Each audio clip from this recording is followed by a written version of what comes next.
So, good day. At this moment, I'll be answering questions related to globalizations. So, question number one.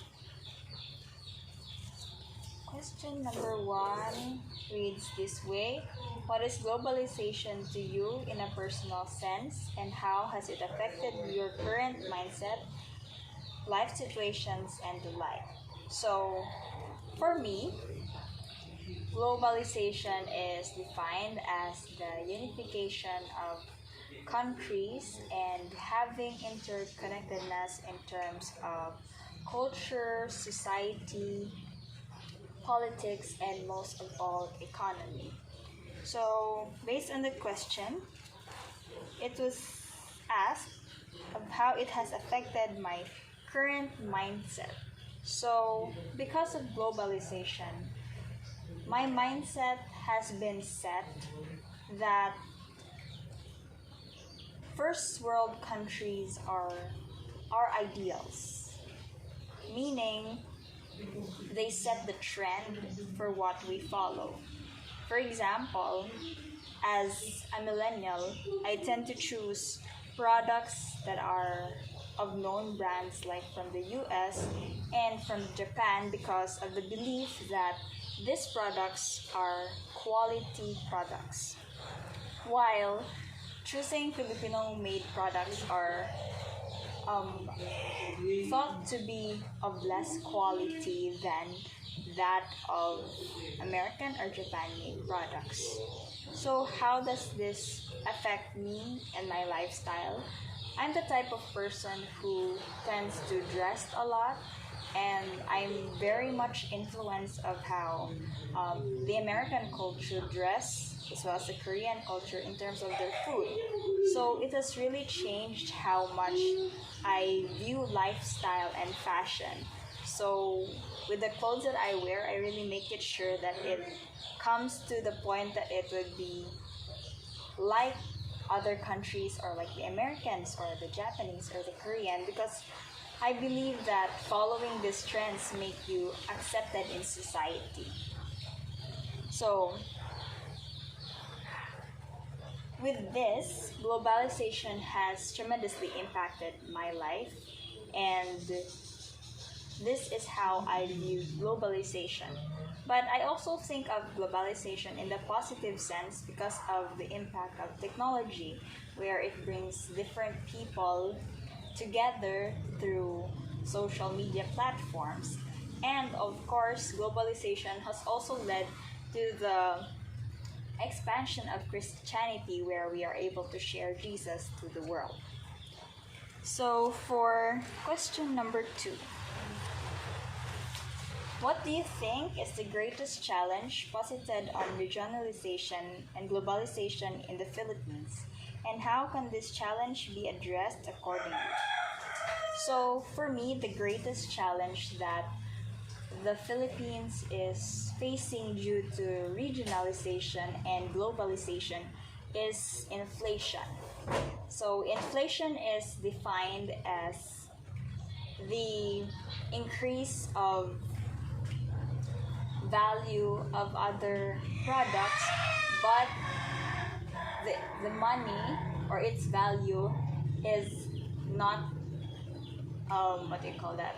It's not that high enough, meaning that money is not that useful. So may I put it to terms that although the Philippines has its bills, it's not really that useful when you use those currency for other countries.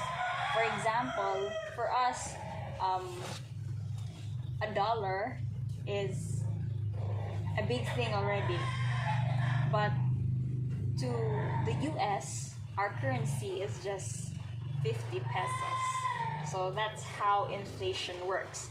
So inflation is a great problem in the Philippines because when there is inflation, most of the products are not imported to other countries.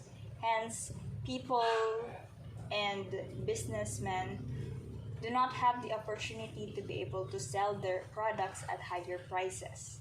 So in this sense, the Filipino people are not able to conduct their businesses appropriately. So how are we going to manage this challenge? So to manage this problem, one thing that I have learned about inflation is that it occurs when there is much competition within the universal and worldwide trade. So the products of a certain country is similar to the rest of the world, which means that you cannot sell your products or it cannot be sold out immediately because it's the same with everyone else. So a solution to this is having products that are unique and made only in the Philippines, that other countries do not produce it. So when you have a product that is unique to your country, then you'll be able to solve the problem of inflation. Okay. Question number 3. What are the aspects that hinder Philippines from becoming a first world country and why? So the aspects that hinder the Philippines from becoming a first world country is the first is production, export, then the lack of financial independence and stability, as well as corruption. So let me repeat, it's export, what else? Production, the lack of financial stability and independence, and corruption. So first is export and production. In the Philippines, our trend in terms of import and export, we tend to import products from other countries rather than export products. This is because our production is very slow and our labor force are few. This trend in the Philippines is because of the migration of our workers, which other countries are really looking forward to having Filipino workers because they are skilled and competent. So, with that in mind, other countries progress to become first world countries, while the Philippines remains to be a third world country because its labor force is with other countries. Hence, we cannot produce more and export. And that's also related to my third factor, which is economic, financial stability rather, and independence, economic independence. So the Philippines doesn't have economic stability because we are dependent on other countries, because we import more than export, and therefore it results to our economic instability. And lastly is corruption. What does corruption do to us as citizens? So corruption leads to wastage in funds. We Filipinos are very particular of what improvement the government has made through our taxes. And without our funds being used appropriately, then our country will never reach to the point that it will become a first world country. And most of all, if there is corruption, there is no trust within the Filipino people. And if there's no unity, then progress is very slim. Okay, fourth question.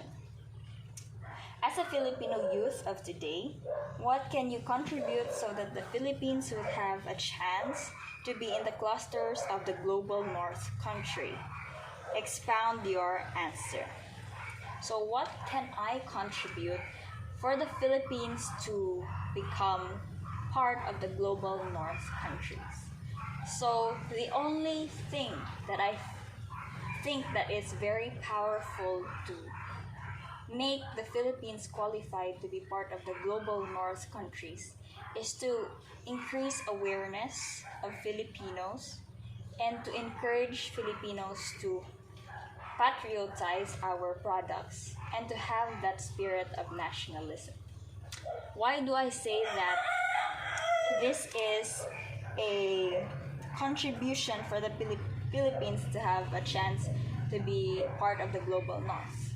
So, awareness and being nationalistic can help the Philippines become a first world country because, first of all, when all its citizens are patriotic about its own country and we promote our very own products, then we become independent of our own economy. We don't import rather products from other countries because we have it on our own. So one thing is being nationalistic. When we have this mindset, then we are able to be patriotic about the country. So nationalism is very crucial to make a country really bloom. And that's what I see in other countries where they're proud of their culture and they don't change it just based on society. So I really admire that part, and as a youth, we should encourage other youths to do the same so that our country will foster. And lastly, what do you think are the major problems faced by leaders in the global community in terms of global governance, and how do these issues affect you on a personal level? So, major problems faced by global leaders. So, global leaders face the challenge of first, territorial wars. Territorial wars are wars that include countries debating on who owns what. So, an example of this is the Philippines and China on Scarborough Shoal. This has been a very long dispute that has reached the United Nations, but until now it's not yet clear who really owns Scarborough Shoal. Other than that is the war at present with Ukraine and Russia. There's this territorial thing about every country, and every world leader has to worry how to solve conflicts and bring peace. Another is inequality in terms of money, position, and everything else around the world. Inequality is very prevalent, and inequality can also include gender. And most of the time, this has been a problem that has been posed to many global leaders, but its solution is mainly in its people. And another thing is about human rights violations. In the past, humans have been used for research without their consent, and their choices have been set aside. And even nowadays, many rebellions happen, and many wars have existed, and human rights is violated each and every time these things occur. So how does this affect me as a person? So of course, I am affected about this because in these wars, there's a possibility that your country will be part of it. So you would really care if what's going on with these problems in society. Aside from that, inequality is really prevalent, that you want to fight for your rights as well and inform the world, let the world know that you're a person who has to be listened to, who has feelings, and is worth everything. You're not just some random thing that came in the earth. And of course, human rights. Each one has its right, and your right ends when another right is violated. So when we respect the life of others, then we should care about everything else. It's not just a person, maybe it's a thing, or yeah, an animal perhaps. They still have rights, and that has impacted me a lot. So, but also it has encouraged me to strive to bring others to the knowledge that we have to promote and to speak up more so that it would be addressed and the problems would come to a solution that would benefit us. So, thank you.